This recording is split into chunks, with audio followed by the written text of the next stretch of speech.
सबको जय मसीह की। प्रभु यीशु मसीह आप सबके साथ है, इसलिए हम प्रभु यीशु मसीह का धन्यवाद देते हैं और धन्यवाद देते हैं सुंदर समय के लिए भाइयों बहनों कि परमेश्वर ने आज का दिन फिर से हमारे और आपके लिए ठहराया कि परमेश्वर का जो पवित्र वचन है इसके द्वारा हम कुछ चीज़ों को सीखेंगे अपनी आत्मा में। तो जैसा कि रोज़ रोज़ परमेश्वर आपको और मुझे एक अच्छे और एक नए नए वचन के द्वारा सिखाते चले जा रहे हैं, वैसे ही परमेश्वर का एक आज फिर से अच्छा वचन है।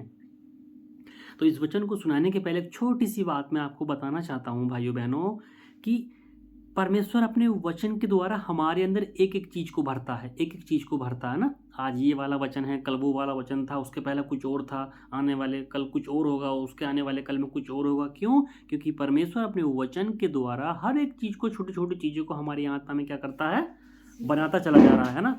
तो उससे क्या होगा कि हम परमेश्वर के नाम में एकदम पूरी तरीके से क्या हो जाएंगे, परफेक्ट हो जाएंगे। ठीक है, ताकि हम परमेश्वर के राज्य में एकदम आसानी से प्रवेश कर सकें।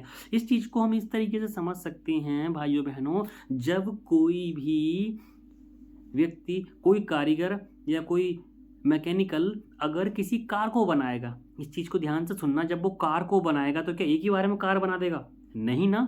वो क्या करता है, उस कार के पहले धीरे धीरे छोटे छोटे पार्ट्स बनाता है। टायर बनाएगा, है ना, जहाँ टायर फिट होते हैं, व्हील है ना, वो लोहे का वो बनाएगा, क्लच ब्रेक बनाएगा, है ना, गाड़ी का पूरा ढांचा तैयार करेगा, है ना, उसके सीट कवर बनाएगा, सीट बनाएगा, ब्रेक लगाएगा, गियर बनाएगा, और क्या है, गाड़ी का स्टीयरिंग बनाएगा, हेडलाइट लगाएगा उसमें, है ना, फ्रंट में लाइटें लगाएगा बहुत सारी, है ना, फिर उसकी छत भी लगाएगा, गाड़ी की छत भी बनाएगा, और क्या है, आगे शीशा भी लगाएगा, और शीशे के सामने धूल मिट्टी को साफ करने के लिए वाइपर भी लगाएगा। तो क्या ये सारी चीज़ें सब एक दिन में हो जाएंगी? नहीं ना। फिर उसके बाद क्या करेगा, जब वो सारी गाड़ी बनकर तैयार हो जाएगी तो उसमें एसी भी लगाएगा, उसमें गाना सुनने के लिए स्पीकर साउंड भी लगाएगा अच्छे अच्छे, या सुनो, है ना, आगे पीछे देखने के लिए शीशे भी लगाएगा, ताकि दाएं बाएं से कोई चीज़ उसको, गाड़ी को, मतलब हम जब चलाते हैं तो आगे पीछे का भी देख सकते हैं। तो क्या वो सारी चीज़ें एक दिन में करता है? नहीं ना। वो धीरे धीरे करता है, और धीरे धीरे करने के बाद एक परफेक्टली गाड़ी को, कार को बना देता है। फिर उस कार को हम ले जाकर कहीं भी दौड़ सकते हैं, घूम सकते हैं, 100 की स्पीड से चलाओ, 200 की स्पीड से चलाओ, एक जगह से दूसरी जगह बड़ी आराम से हम जा सकते हैं। लेकिन उसके तैयार होने के पहले बहुत समय लगा, तो एक छोटी छोटी चीज़ों को उसने करके बनाया और लास्ट में पूरी कार बना दी। तो वैसे ही भाइयों और बहनों, परमेश्वर का वचन इसी तरह से आपको और मुझे एक छोटे छोटे छोटे छोटे वचन देता चला जाता है जीवन में, कि आज हमको ये करना है। इस वचन के द्वारा जो परमेश्वर आज्ञा मानना सिखाता है ना, छोटी छोटी चीज़ों को परमेश्वर सिखाता है। आज इस वचन के ऊपर चिंतन मनन करना है, कल उसके ऊपर क्या, आने वाले कल किसी और वचन के ऊपर चिंतन मनन करेंगे। तो परमेश्वर क्या है, आपको और मुझे हर रोज एक नए वचन के द्वारा चिंतन मनन करने के लिए बोलते हैं, और हम उस पर चिंतन मनन करते हैं। और जब हम ऐसा करेंगे तो हमारी आत्मा का जो परफेक्शन होगा, हमारी आत्मा प्रभु के राज्य के लिए एकदम फिट हो जाएगी, और हम भी क्या है, परमेश्वर की राज्य में हमेशा के लिए चले जाएंगे। क्यों? वो हमारी आत्मा को फिट करेगा। इसीलिए क्या है, परमेश्वर आपको और मुझे रोज रोज एक नया नया वचन, नया नया वचन, नया नया वचन, बाइबल के एक एक छोटे छोटे भेद के द्वारा हमारी आत्मा को क्या करता है, तृप्त करता है। तो परमेश्वर का धन्यवाद हो आज के वचन के लिए। इस वचन के लिए हम प्रार्थना करेंगे। प्रभु जी, हम आपका धन्यवाद देते हैं आज के सुंदर समय के लिए, सुंदर जीवन के लिए। यीशु राजा, प्रभु जी आप महान हैं, सर्वशक्तिमान हैं, हमारे जीवन की चट्टान हैं। प्रभु जी, आज का जो सुंदर वचन आप हमको देने के लिए जा रहे हैं हमारी आत्मा में, हम आपसे प्रार्थना करते हैं, सुनने समझने की शक्ति दे प्रभु जी, और इस वचन को हमेशा हम अपने जीवन में, अपनी आत्मा में अमल करने पाए, ऐसी शक्ति प्रदान कर। हमारी बुद्धि को खोल दे, हमारी समझ को खोल दे, हमारे हृदय को खोल दे, ताकि तेरे इस पवित्र वचन को अच्छे से हम चिंतन मनन करें। और इस वचन को चिंतन मनन करने में आप हमारी सहायता और मदद करें। प्रभु, इस समय हर एक दुष्ट की देखिए अनदेखी शक्ति और मनुष्य की बुरी ताकतें जो आपके वचन को सुनने में, समझने में और उसको अमल करने में बाधा बनती हैं, यीशु मसीह के नाम से उनको बांध देते हैं और दूर करते हैं, तेरी आशीष को खोलते हैं। धन्यवाद प्रभु, प्रार्थना सुनने के लिए यीशु मसीह के नाम से विनती को मांगते हैं, आमीन। सबको जय मसीह की भाइयों बहनों। हम प्रभु यीशु मसीह में बहुत आनंदित हैं। मैं तो बहुत खुश हूँ। क्यों? क्योंकि परमेश्वर का वचन आज फिर से एक नई बात को हमको सिखाने वाला है। तो आज का जो वचन परमेश्वर ने आपके और हमारे लिए दिया है वो है पुराने नियम से दानियेल की पुस्तक अध्याय 3 का वचन नंबर 19 से लेकर वचन नंबर 30 तक हम इस पर चिंतन मनन करेंगे। दानियेल की पुस्तक वचन अध्याय नंबर 3 से लेकर वचन 19 से लेकर और 30 तक, पेज नंबर है 1035। तो यहाँ पर इस तरीके से लिखा है, मैं आप लोगों के लिए पढ़ूंगा। तब नबूकदनेस्सर झुंझला उठा और उसके चेहरे का रंग शद्रक, मेशक और अबेदनगो के प्रति बदल गया। उसने आज्ञा दी कि भट्टे को 7 गुना अधिक धधका दो। हालेलुया। इस वचन को सुनने के पहले छोटा सा हम पीछे जाएंगे। क्या है कि जो दानियल की पुस्तक है, जो दानियल राजा, जो दानियल है, नबूकदनेस्सर राजा ने दानियल को अपने राज्य में रखा। क्यों? मैं इस बात को बता देना चाहता हूँ कि परमेश्वर जब अपने भक्तों के द्वारा, अपने प्रिय बेटा बेटियों के द्वारा जब कोई काम करता है तो परमेश्वर के काम करने का तरीका बिल्कुल मनुष्य से अलग होता है। तो राजा को, जो वहाँ का बेबीलोन का राजा था, उस राजा को, नबूकदनेस्सर राजा को कुछ ऐसे ऐसे सपने आए जिनके सपने के देखने के द्वारा वो अपनी आत्मा में मतलब क्या हो गया, कांप उठा, या मतलब अंदर से उसको बेचैनी हो गई और वो इन सपनों के अर्थ को जानना चाहता था। वो जो राजा था। और जब उसने अपने राज्य के दूर दूर से बड़े बड़े महान ज्ञानी पंडित लोगों को बुलाया, जो भविष्यवाणियाँ बताते थे या बातों का मतलब बताते थे, है ना, तो जो पंडित लोग थे उनको बुलाया, लेकिन कोई भी व्यक्ति या कोई भी उस समय का बड़े से बड़ा पंडित जो उस बेबीलोन का जो राजा था नबूकदनेस्सर, उसके राज्य में आते थे, कोई नहीं बता पाया। किसने बताया? सिर्फ दानियल ने। और वो इसलिए हुआ कि परमेश्वर की महिमा दानियल के द्वारा होनी थी। तो उनके सारे सपनों का एग्जैक्टली मतलब दानियल राजा ने बताया। और जब दानियल राजा ने बताया तो राजा बहुत खुश हुआ। हे दानियल, तूने तो ये सारी चीज़ें बहुत आसानी से बता दिया, लेकिन वो तो परमेश्वर बताने वाला था, तो बाकी के जो बड़े बड़े पंडित और हाकिम थे वो नहीं बता पाए। तो राजा ने क्या काम किया, दानियल को उस अपने राज्य के अंदर जो बड़े बड़े उस समय के पंडित और हाकिम थे उनके ऊपर प्रधान बना दिया। प्रधान बोले तो सबसे बड़ा नेता बना दिया उन लोगों का। अब तुम जो भी करोगे इससे पूछ के करोगे, इसके बिना आगे के कुछ नहीं कर सकते। क्यों? क्योंकि परमेश्वर ने इस तरीके से उसको ठहराया था। फिर क्या हुआ, जब उसको बना दिया तो दानियल ने क्या बोला कि हे राजा, उसने राजा से विनती की नबूकदनेस्सर से। उसके 3 दोस्त थे जिनका नाम था शद्रक, मेशक और अबेदनगो। तो उसने बोला इनको भी कुछ ना कुछ दे दे। तो राजा ने क्या बोला, ठीक है, ये तेरे दोस्त हैं और तूने मेरे लिए इतना बड़ा काम किया है, सपनों का अर्थ बताया है, और मैंने तो तुझे प्रधान बना दिया इन हाकिमों के ऊपर। तो उन तीनों दोस्तों को भी उस प्रांत में क्या कर दिया, एक उपाधि दे दी, उनको भी कुछ ना कुछ राज्य दे दिए, बोला जाए तो मंत्री बना दिया। मतलब उनको भी समझ में आ रहा है? जब उनको मंत्री बना दिया तो कुछ जो वहाँ के कसदी पुरुष थे, है ना, समझ में आ रहा है? तो जो वहाँ के कसदी पुरुष थे उनका क्या हुआ, वो शद्रक, मेशक, अबेदनगो से जलने लगे।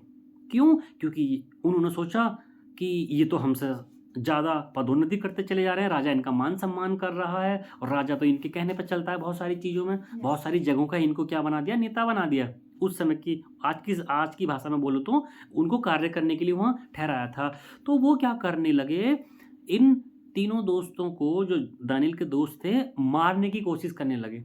वो अपने सारे कामों में फेल हो गए। तो उन लोगों ने क्या शैतानी दिमाग चलाया कि हम एक ऐसा प्लान बनाएंगे जो राजा को बताएंगे और राजा से वो चीज़ करवाएंगे, और वो ये लोग नहीं करेंगे तब ये राजा के द्वारा दंड पाएंगे। उनको एक जाल में फंसाना चाह रहे थे, है ना। तो उन कसदी पुरुषों ने राजा को बोला कि हे राजा, तेरे राज्य में 3 वो जो यहूदी लोग हैं, कुछ ऐसे यहूदी लोग हैं जो तेरी आज्ञाओं को नहीं मानते लेकिन औरों की आज्ञाओं को मानते हैं। बोला ऐसा कैसे हो सकता है? बोले हाँ, ये लोग हैं। यानी राजा को उन्होंने भड़काया। लेकिन बोला इसके लिए राजा आप एक काम कर सकते हो। जो कसदी पुरुष थे बोले आप अपने देवता की बहुत बड़ी मूर्ति बनवाइए, और जब आप मूर्ति बनवाओगे तब देखना वो आपकी उस देवता के आगे दंडवत नहीं करेंगे। क्योंकि उन लोगों को मालूम था कि ये शद्रक, मेशक, अबेदनगो परमेश्वर के प्रति समर्पित हैं। वो अगर झुकेंगे तो परमेश्वर के सामने झुकेंगे, मतलब परमेश्वर की आज्ञाओं को अपने जीवन में फॉलो करेंगे। ये किसी और अन्य देवी देवता के सामने नहीं झुकेंगे। संसारिकता के देवी देवता हैं उनके सामने नहीं झुकेंगे। उन जो कसदी पुरुषों को इस चीज़ का मालूम था, और उनको ये मालूम था कि हम ऐसा करेंगे तो ये जाल में फंस जाएंगे और राजा के द्वारा इनको हम दंड दिलवा देंगे, मृत्यु दंड, और ये हमेशा के लिए इनका रास्ता साफ हो जाएगा। ये उनके विरोधियों ने क्या काम किया, उसको फंसवाने के लिए इस तरीके से काम किया। तो राजा ने ऑर्डर दिया कि एक मूर्ति बनाई गई जिसकी जो मतलब ऊंचाई थी 60 हाथ ऊंची थी, और क्या बोलते हैं, चौड़ाई उसकी 6 हाथ की थी, चौड़ाई 6 हाथ की थी और ऊंचाई 60 हाथ की एक सोने की मूर्ति को बनाया गया। वो मूर्ति उस समय का कोई देवता रहा होगा, जो वहाँ के लोग, आप बहुत सारे देवी देवता हैं, उसमें से किसी एक की मूर्ति बनाई सोने की। तो राजा ने ये ऑर्डर दिया, उसको जो कसदी पुरुष थे उनको चढ़ा दिया, मतलब राजा को ना। तो राजा ने क्या कहा कि इस मूर्ति के आगे सब लोग झुकेंगे, दंडवत करेंगे, ये पूरे प्रांत में फैला दो। और वो कब, जब एक बहुत बड़ा सायरन बजेगा, आवाज होगी सारंगी की, बीड़ा की, हॉर्न जब बजेगा, तो सब लोगों को इस मूर्ति के आगे दंडवत करना है। और जो व्यक्ति मूर्ति के आगे दंडवत नहीं करेगा उसको मौत की सजा दी जाएगी। और उसको मौत की सजा पता है उस समय क्या रखा था कि जो भट्टा होता है आग का, उसमें उन लोगों को फेंक दिया जाएगा। और वो लोग बड़े खुश थे, कसदी पुरुष सोच रहे थे वाह अब ये जो है तीनों के तीनों मर जाएंगे, क्योंकि पता था ये परमेश्वर के नाम की उपासना करते हैं, उस पवित्र परमेश्वर की, और इस मूर्ति के आगे ये लोग झुकेंगे नहीं। लेकिन उनको ये थोड़ी मालूम था कि परमेश्वर का तो प्लान अद्भुत होता है, परमेश्वर तो अपने बेटा बेटियों को हर मुसीबत से बचाता है ना। तो उस समय फिर राजा के द्वारा मूर्ति बनवाई गई। मूर्ति बनवाने के बाद पूरे भिन्न भिन्न भाषाओं के बोलने वाले लोगों को बुलाया गया, जातियों जातियों के लोगों को बुलाया गया। इस सब के कानों में खबर इस तरीके से फैला दी गई कि जब सायरन बजेगा, आवाज़ होगी वीणा की, सारंगी की, तब आप लोगों को इस मूर्ति के आगे दंडवत करना है, और जो नहीं करेगा उसको भट्टी में आग के डाल दिया जाएगा। समझ में आ रहा है? जब ये सारा प्लान सेट हुआ, सब लोगों को बुलाया गया। जब वो अंतिम समय आया तो उसमें शद्रक मेशक अबेदनगो भी थे। जब सायरन बजा वीणा का, ये सारी चीजें हुई, तो सब लोगों ने अपने अपने गर्दन झुका कर दंडवत किया उस सोने की मूर्ति को जो हाथों के द्वारा बनाई गई थी। लेकिन ये जो परमेश्वर के जन थे, शद्रक मेशक अबेदनगो, इन्होंने उस मूर्ति को दंडवत नहीं किया। उन लोगों की निगाहें तो उन्हीं के प्रति, उन्होंने बोला देख राजा, इन तीरों ने तेरी आज्ञाओं को नहीं माना, तेरे देवता को दंडवत नहीं किया है, ये कैसा घोर अपमान किया। अपनी भाषा में उसको किस तरीके से अंदर से उसको चढ़ाया होगा, समझ रहे हैं, है ना, कि इन्होंने तो तेरी आज्ञा का क्या कर दिया, उल्लंघन कर दिया, इनको तो मौत की सजा मिलनी चाहिए। फिर वो कसदी पुरुष राजा के सामने उन लोगों को जब लेकर के आए, शद्रक मेशक अबेदनगो को, क्योंकि वो नहीं झुके, क्योंकि परमेश्वर को मानते थे, तब राजा ने कहा कि मैं तुमको एक चांस और देता हूं, अगर तुम चाहते हो कि इस भट्टे में आग के धधकते हुए नहीं डाले जाओ, तो एक चांस मैं तुमको देता हूं, और वो ये है कि दोबारा से फिर जब वीणा सारंगी सारी चीजें बजेंगी, आपको झुककर इस मूर्ति को, यानी कि मेरे देवता को क्या करना है, दंडवत करना है। तो उन्होंने कहा कि इस विषय में हम कुछ कहना चाहते हैं राजा को, कि इन सारे मामले में हमको कुछ कहने के लिए कुछ है ही नहीं हमारे पास, हम क्या कहें, क्योंकि हमारा परमेश्वर तो हमको बचा लेगा, हम दंडवत नहीं करेंगे।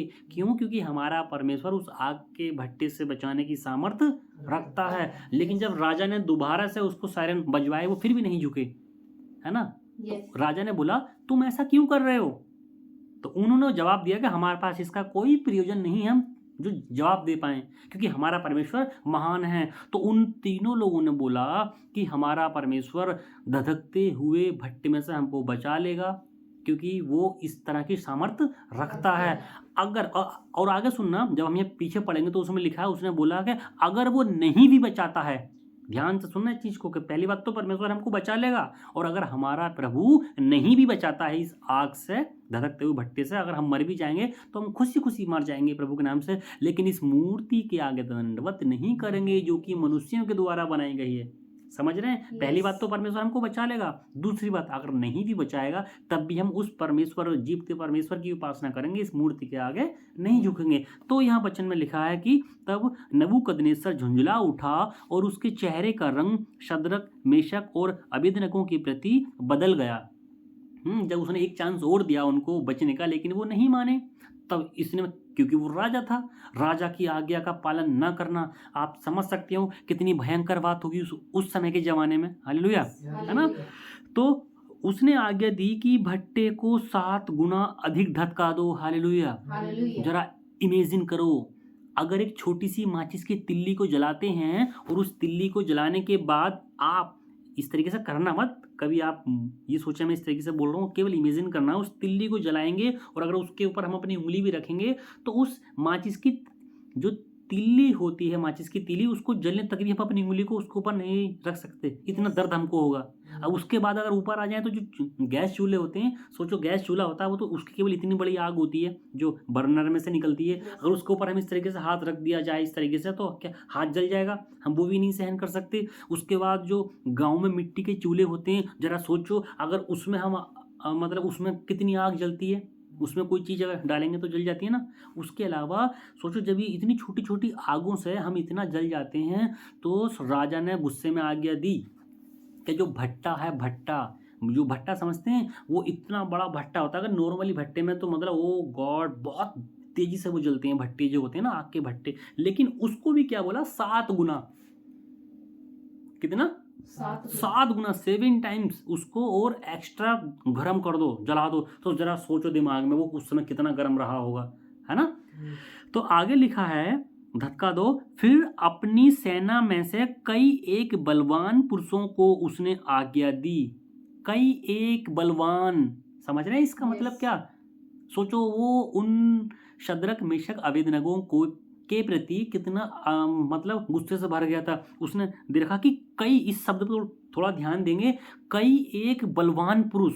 सोचो वो राजा था, उसके राज्य में कितने कितने ताकतवर मतलब उसकी सेना रहती होगी, लेकिन उस सेना में से भी उसने क्या चुना, कई एक बलवान, है ना, कई एक बलवान पुरुषों को, एक दो को नहीं, और वो भी बहुत सारे बलवान। और उस समय के एक एक बलवान पुरुष ऐसे रहे होंगे जो मेरे ख्याल से नॉर्मल व्यक्ति को 10-10 व्यक्ति को एक एक अकेला व्यक्ति मार सकता है। गहराई समझ रहे हैं इन शब्दों की। राजा ने उनको उन तीनों को उठाने के लिए क्या बोला कि कई एक बलवान पुरुषों को उसने आज्ञा दी कि शद्रक मेशक और अबेदनगो को उन्हें बांध कर धधकते हुए भट्टे में डाल दो। हालेलुया। अब जरा सोचो जब हमारे हाथ पैर भी इंसान के खुले रहते हैं और उसको अगर कोई मुसीबत दी जाए तो वो कितने हाथ पैरों को छटपटाता है, लेकिन यहाँ राजा उनको आज्ञा दे रहा है कि इन लोगों ने जो मेरे देवता थी, मूर्ति थी, उनको दंडवत नहीं किया, इसलिए इनके हाथ पैरों को बांध कर, ताकि ये उसमें से निकल कर भाग भी ना जाए। समझ रहे हैं। हाथ पैरों को बांध कर भट्टे में डाल दो। आगे ध्यान से देखेंगे, मैं पढ़ूंगा। तब वे पुरुष अपने मोजों, अंगरखों, बागों और अन्य वस्त्रों सहित बांधकर उन धधकते हुए भट्टे में डाल दिए गए। हालेलुया। परमेश्वर के उन 3 जनों को उस भट्टे के अंदर पूरे फुल कपड़ों के साथ, अंगरखों के साथ, मोजों के साथ, सारे जैसे थे उन्हीं के साथ उनको क्या कर दिया, भट्टे में डाल दिए गए।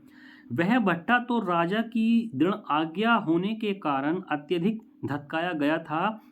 इस कारण जिन पुरुषों ने शद्रक मेशक और अबेदनगो को उठाया वे ही आग की आंच से जल मरे। यह समझ में आ रहा है। भट्टा इतनी तेजी से जल रहा था, इतना बहुत भयानक तरीके से गर्म था कि जिन पुरुषों ने, जिन कई एक बलवान पुरुषों ने उन शद्रक मेशक और अबेदनगो भट्टे के अंदर फेंका, हाँ, वो फेंकने वाले भी क्या हो गए, जल गए, मर गए। जरा इस चीज को अपने दिमाग में भाइयों और बहनों सोचो कि वो भट्टा कितना गर्म होगा जो उसके अंदर उन तीनों को जो परमेश्वर की आज्ञा को मानते थे उनको फेंका गया, और जो फेंकने वाले कई बलवान सैनिक थे वो तक जल के मर गए, इतना भट्टा गर्म था। तो अब आप ये सोच सकते हैं कि उस भट्टे के अंदर उन तीनों व्यक्तियों का क्या हुआ होगा, या कोई भी पुरुष जो उसके अंदर जाएगा तो उसका क्या हाल होगा, समझ सकते हैं। लेकिन देखो परमेश्वर की महिमा आ गए, देखो कि क्या हुई। और उसी धधकते हुए भट्टे के बीच ये तीनों पुरुष शद्रक मेशक और अबेदनगो बंधे हुए फेंक दिए गए। हालेलुया। यानी कि वो जो तीनों पुरुष थे कई बलवान पुरुषों के द्वारा उस धधकते हुए भट्टे के अंदर फेंक दिए गए, लेकिन जब वो व्यक्ति उन तीनों को फेंक रहे थे तब वो भी जल के मर गए, है ना। आगे लिखा है, तब नबूकदनेस्सर राजा अचंभित हुआ और घबराकर उठ खड़ा हुआ और अपने मंत्रियों से पूछने लगा, क्या हमने उस आग के बीच 3 ही पुरुष बांधे हुए नहीं डलवाए थे? उन्होंने राजा को उत्तर दिया, हाँ राजा, सच बात है यह तो। फिर उसने कहा, अब मैं देखता हूँ कि 4 पुरुष, हालेलुया, हालेलुया 4 पुरुष आग के बीच में खुले हुए टहल रहे हैं और उनको कुछ भी हानि नहीं पहुंची, हालेलुया, हालेलुया प्रभु की महिमा हो। कुछ भी हानि नहीं पहुंची। और चौथे पुरुष का जो स्वरूप है ईश्वर के पुत्र के जैसा है, हालेलुया। हालेलुया राजा ने जब देखा कुछ देर के बाद भट्टे में डालने के बाद, चलो इनको देखते हैं, हालचाल लेते हैं, क्या उनकी हड्डियों का हुआ होगा, क्या मतलब बचे नहीं बचे। तब राजा की आंखें खुली रह गई। उसने देखा, अपने मंत्रियों को बुलाकर बोला, जल्दी आओ जल्दी आओ। सारे मंत्रिमंडल से बोला होगा, देखो क्या हमने इन लोगों को 3 को इस भट्टे के अंदर फेंका था, और वो भी हाथ पैर बांधकर, लेकिन ये तो भट्टे के अंदर खुले हुए क्या कर रहे हैं, टहल रहे हैं। हालेलुया, परमेश्वर की बड़ी महिमा हो। जरा सोचो, प्रभु ने उनके ऊपर किस तरीके का आश्चर्य कर्म किया। वो जो आग का भट्टा था जिसमें जो फेंकने वाले भी जल गए थे, परमेश्वर की आज्ञा के द्वारा वो भट्टा भी उन अपने 3 जनों का जो परमेश्वर की आज्ञा को मानते थे कुछ नहीं बिगाड़ पाया। समझ रहे हैं? और वो इसलिए नहीं बिगाड़ पाया क्योंकि वो अपने मन से क्या करते थे, उसकी उपासना करते थे, सिर्फ एक जीवते परमेश्वर की। बाकी उन्होंने उस मूर्ति को दंडवत नहीं किया। समझ में आ रहा है? तो क्या है कि उस आग के भट्टे को परमेश्वर ने, हो सकता है कितना सुंदर बना दिया हुआ, उनके लिए बड़ा अच्छा ठंडा ठंडा लग रहा होगा वो तो, समझे? और यहाँ राजा बोल रहा, उसकी आंखें खुली रह गई, अरे हमने तो इनको बांध के फेंका था, ये तो घूम रहे, और 3 नहीं, एक 3 के साथ एक और है। उसका तो स्वरूप ऐसा लग रहा है जैसा कि परमेश्वर का कोई पुत्र हो, या परमेश्वर के जैसा हो, या उसका कोई दूत हो। समझ में आ रहा है? तब आगे देखेंगे क्या है। फिर नबूकदनेस्सर राजा धधकते हुए भट्टे के द्वार के पास जाकर कहने लगा। वो किसके पास है? द्वार के पास। किसके? धधकते हुए भट्टे के द्वार के पास है। अगर वो उसके पास जाएगा तो उसे पता वो भी जल जाएगा। इसलिए वो दूर से चिल्ला करके बोल रहा होगा, क्या है कि हे शद्रक, मेशक और अबेदनगो, हे परम प्रधान के दासों, निकल कर यहाँ आओ, हालेलुया। अब उसने क्या बोला? हे परम प्रधान के दासों, निकल कर, यानी कि राजा नहीं जा रहा भट्टे के अंदर। अगर राजा जाएगा तो जल के मर जाएगा। लेकिन उसने उन 3 को बुलाया, हे परम प्रधान परमेश्वर के दासों, निकलकर यहाँ आओ। यह सुनकर शद्रक, मेशक और अबेदनगो आग के बीच से निकल आए। जब उसने, राजा ने इस तरीके से बोला तो इसकी आवाज सुनकर वो तीनों बाहर आ गए। आगे लिखा है, जब अधिपति और हाकिम और गवर्नर और राजा के मंत्रियों ने जो इकट्ठे हुए थे और उन पुरुषों की ओर देखा, तब उनकी देह में आग का कुछ भी प्रभाव नहीं पाया और उनके सिर का एक बाल भी नहीं झुलसा, ना उनके मोजे कुछ बिगड़े, ना उनमें से जलने की कुछ गंध पाई। हालेलुया। भाइयों और बहनों, यहाँ सच में आपको और मुझे बहुत गहन अध्ययन करने की जरूरत है आत्मा में। क्यों? जब उस मंत्री मंडलों के द्वारा सबके सामने बाहर उनको बुलाया गया तो उन लोगों ने क्या देखा कि इन तीनों के शरीर में तो आग के द्वारा कुछ भी हानि नहीं हुई, बल्कि इनका जो सर के बाल तक भी हैं वो नहीं जला। और आप जानते हैं, सर का बाल तो एक छोटी सी आग तपन से दूर से एकदम झुलस जाता है, लेकिन इनके तो सर का एक बाल तक भी नहीं जला, यहाँ तक कि मोजे तक नहीं जले। तो सोचो उस समय वो परम प्रधान की कितनी महिमा कर रहे होंगे। हालेलुया। लेकिन भाई और बहनें, वो इसलिए कर रहे होंगे उस समय महिमा, जो शद्रक, मेशक और अबेदनगो हैं, जो सुबह शाम दोपहर तीनों समय प्रार्थना क्या करते थे, तो वो परमेश्वर की आज्ञाओं को अपने जीवन में मानते थे। यहाँ तक उन्होंने माना कि अगर हम मर भी जाएंगे तब भी हम इस मूर्ति को दंडवत नहीं करेंगे जो मनुष्य के द्वारा बनाई गई है, बल्कि हम अपने उस जीवते पवित्र परमेश्वर की उपासना करते हैं। तो ये कितना बड़ा उनके लिए वो था, अपने मन में डिसीजन लेना। ठीक है। और आगे लिखा है, नबूकदनेस्सर कहने लगा धन्य है शद्रक, मेशक और अबेदनगो का परमेश्वर, जिसने अपना दूत भेजकर अपने इन दासों को इसलिए बचाया क्योंकि इन्होंने राजा की आज्ञा न मानकर तुझी पर भरोसा रखा और यह सोचकर अपने शरीर भी अर्पण कर दिया कि हम अपने परमेश्वर को छोड़ और किसी देवता की उपासना या दंडवत नहीं करेंगे। हालेलुया। जी हाँ, उन लोगों ने तो उस समय अपने प्रभु के अलावा किसी को भी नहीं जाना। ये वचन आपसे और हमसे आत्मा में कहना चाहता है आज के समय में, क्या आप और हम इस संसार के देवताओं को मानते हैं? अगर मानते हैं तो ये ध्यान रखें, नरक में जाएंगे। और नहीं मानते और उस परमेश्वर को मानते हैं तो स्वर्ग में जाएंगे। समझ में आ रहा है? Yes. यानी कि राजा खुद बोल रहा है, उनकी तारीफ कर रहा है कि इन्होंने अपने ईश्वर को छोड़ और किसी दूसरे को ईश्वर करके नहीं माना, है ना। तो ये वचन आत्मा में आपको हमें बोल रहा है कि इस संसार की चकाचौंध में हमको घुसने की जरूरत नहीं, किसी और भी चीज को हमें अपना देवता देवी मानने की जरूरत नहीं। जैसा कि आजकल संसार में रहते हुए लोगों ने धन को ही अपना ईश्वर मान लिया और धन जो तमाम पापों से लोग कमाते हैं। तो ये वचन हमसे ये कहना चाह रहा है कि किसी भी परिस्थिति में हम चाहें क्यों ना निकल करके जाएं, लेकिन अपने प्रभु परमेश्वर को ही पवित्र जानें और इस दुनिया में रहते हुए कोई भी ऐसा काम ना करें जो परमेश्वर की आज्ञा के विरुद्ध हो। सिर्फ हमें अपने जीवते परमेश्वर की आज्ञाओं को मानना है, उसी की आज्ञाओं के अंतर्गत झुके रहना है। समझ में आ रहा है? Yes.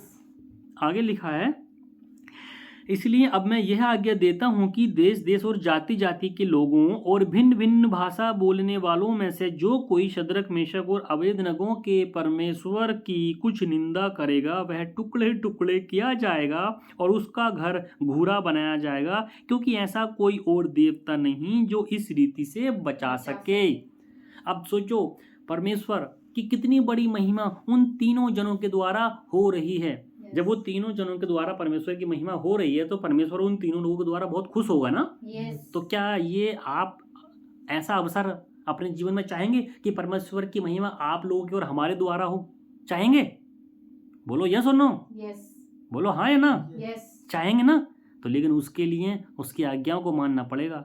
पहले हमें संसार के देवी देवताओं से लड़ना, बोले तो उनकी उपासना नहीं करनी है। वो तुमको फंसाएंगे, वो तुमको मारने की धमकी देंगे, वो तुमको बोलेंगे हम तुमको मार देंगे, गोली से मार देंगे, बम से उड़ा देंगे, गड्ढे में दाब देंगे, है ना, जला देंगे तुमको। लेकिन हमको अपने पवित्र परमेश्वर की आज्ञाओं को ही जीवन में मानना है और उसी परमेश्वर को क्या है, अपना परमेश्वर करके ये वचन ये कहना चाहता है आप हम सब, चाहे किसी भी परिस्थिति में होकर क्यों ना जाएं, लेकिन हमको परमेश्वर को बिल्कुल भी नहीं त्यागना है। और अगर हम ऐसा करेंगे तो परमेश्वर हमारी हर मुसीबत में साथ देगा। बल्कि जिस तरीके से इन तीनों को शद्रक मेशक और अबेदनगो को बचा लिया, परमेश्वर आपको और मुझे भी बचाएगा। हालेलुया। हालेलुया। और यहाँ क्या वो राजा अब आज्ञा दे रहा है, बोल रहा है जितने भी प्रांत के लोग हैं, भिन्न भिन्न भाषा बोलने वाले और अन्य जातियों के लोगों, अगर तुमने इन शद्रक मेशक और अबेदनगो को कुछ भी बोला, इनके बारे में कुछ या फिर इनके परमेश्वर के बारे में कुछ भी निंदा की, तो उनको क्या होगा, जान से मार दिया जाएगा, टुकड़े टुकड़े कर दिया जाएगा, उनके घर को घूरा बना दिया जाएगा। घूरे का मतलब समझते हैं, जहाँ तमाम तरह की गंदगी पड़ जाती है वहाँ घर का वास नहीं होता, तो उस तरीके से उनके घर को क्या तहस नहस और बर्बाद कर दिया जाएगा, कूड़े की सामान चेंज कर दिया जाएगा उनका घर। जो व्यक्ति इसके परमेश्वर को क्या करेगा, कुछ भी गलत बोलेगा। समझ में आ रहा है? तो आगे लिखा है, तब राजा ने बेबीलोन के प्रांत में शद्रक मेशक और अबेदनगो के पद को और भी ऊंचा किया। हालेलुया। यानी कि अगर हम परमेश्वर की आज्ञाओं को मानेंगे और अंत समय तक धीरज धरे रहेंगे तो स्वर्ग का राज्य आपके और मेरे लिए तो है, लेकिन इस संसार में रहते हुए भी परमेश्वर हमारी ऊंची क्या करता चला जाएगा, पदोन्नति करता चला, हमारे पदों को लोगों के सामने क्या करेगा, और गहराई से बढ़ाता चला जाएगा। समझ में आ रहा है? Yes.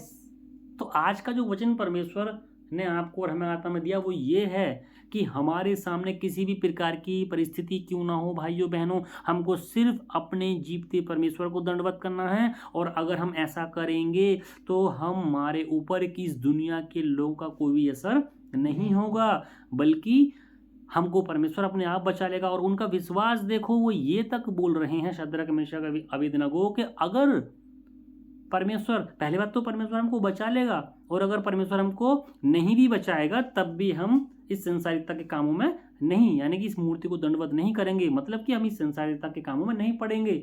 समझ रहे हैं? Yes. और उनका इतना गहरा विश्वास था, पहली बात तो परमेश्वर बचा लेगा, नहीं भी बचाया तब भी हम उसी को प्रभु करके मानेंगे। Yes. तो परमेश्वर ने उनको, जब इतना उन्होंने अपनी तरफ से किया तो परमेश्वर ने उनको बचाया भी, और बचाया ही नहीं, जो उनके पहले पद थे उससे कहीं और ज्यादा ऊंचे पदवी पर उनको उस देश के बैठा दिया गया।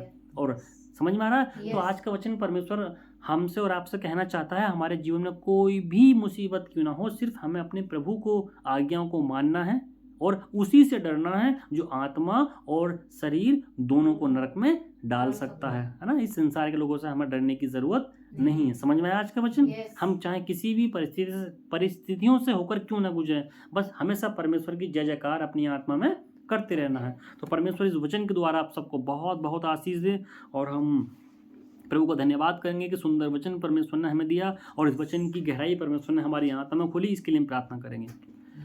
हालेलुया। पिता परमेश्वर, प्रभु यीशु मसीह जी, हम आपका धन्यवाद देते हैं सुंदर वचन के लिए। यीशु राजा, प्रभु जी, इस वचन का जो गहरा प्रकाशन आपने हमारे जीवन में खोला वो ये है कि हम किसी भी तरह की परिस्थिति से होकर इस दुनिया में चाहे क्यों ना गुजरें, लेकिन सिर्फ आप ही को परमेश्वर मानना है और आपकी आज्ञाओं को अपने जीवन में फॉलो करना है।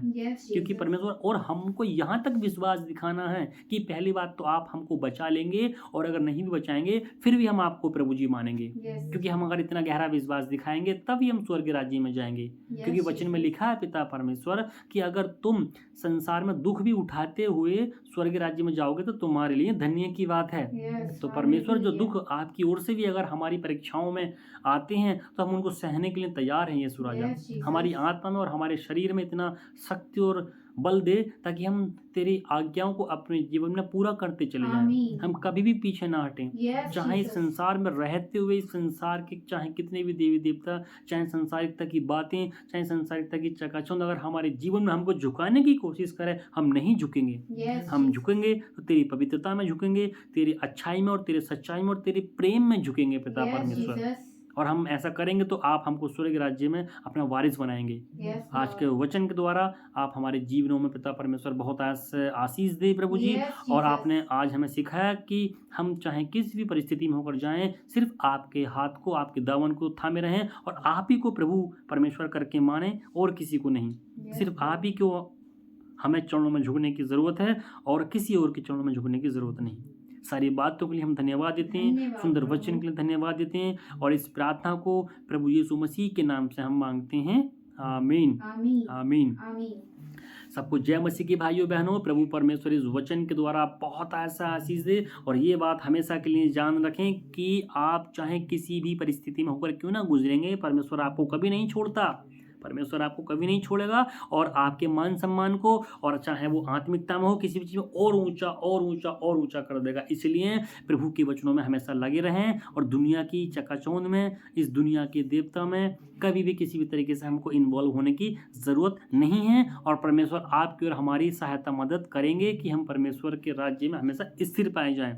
तो सारी बातों के लिए धन्यवाद हो परमेश्वर का, सुंदर वचन के लिए परमेश्वर का धन्यवाद हो। इस वचन के द्वारा प्रभु जी आपको बहुत बहुत आशीष दे, और प्रभु यीशु मसीह में आप सदा आनंदित रहें। सबको जय मसीह की भाइयों बहनों।